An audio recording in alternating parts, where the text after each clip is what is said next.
નમસ્તે સ્ટુડન્ટ્સ, હું સ્મિત ચૌહાણ વાત કરી રહ્યો છું ગુજરાત ઇન્સ્ટિટ્યૂટમાંથી. બહુ બધા સ્ટુડન્ટો પૂછે છે કે આ કોર્સ કમ્પ્યુટરનો જે ટેલી પ્રાઇમનો ને જીએસટીનો હોય છે એ શું જરૂરી હોય છે, કે એને કેમ કરવું અને ફ્યુચરમાં શું કામ આવવાનું છે. દેખો, અત્યારે જે પણ આપણી જનરેશન ચાલી રહી છે ઇન્ડિયાની વાઇઝ ગણું છું કે ઇન્ડિયામાં દરેક કંપનીની અંદર, દરેક ફર્મ્સની અંદર, દરેક જાતના બિઝનેસની અંદર, નાનો હોય કે મોટો, જીએસટી કમ્પલસરી છે. તેના ટ્રાન્ઝેક્શન્સનું હેન્ડલ રાખવું, ફાઇનાન્શિયલ હેન્ડલ રાખવું, સેલ્સ પરચેસ છે, જનરલ્સ છે, પેમેન્ટ છે, આ બધું હેન્ડલ રાખવું અને ગવર્મેન્ટને એનો ડેટા આપણે આપવાનો હોય છે. તો આ બધા માટે દરેક કંપનીઝની અંદર કે દરેક બિઝનેસની અંદર એક અકાઉન્ટન્ટની જરૂર હોય જ છે. તમે 11th-12th કરી રહ્યો છો, બીકોમ કરી રહ્યો છો, બટ એ હોય છે એક થિયરિકલ લેવલ ઉપર.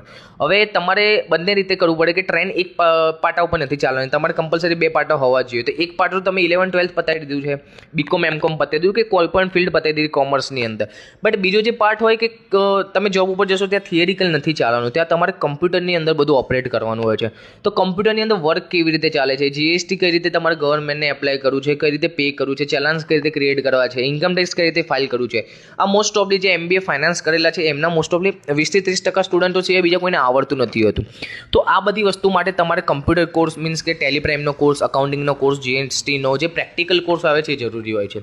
તો બસ આ છે બધા તમારા બધાનો આન્સર, કે તમે બધાનો જે મેઇન ક્વેશ્ચન હતો કે કમ્પ્યુટર કોર્સ કેમ શીખવો છે એટલા માટે. ઓકે, કંઈ પણ ક્વેરી હોય તો નીચે આપેલા નંબર ઉપર કોલ કરો. હું સ્મિત ચૌહાણ તમારા સૌની સાથે જ છું. કંઈ પણ જાતની ક્વેરી હોય અકાઉન્ટિંગને લઈને કે કોઈ પણ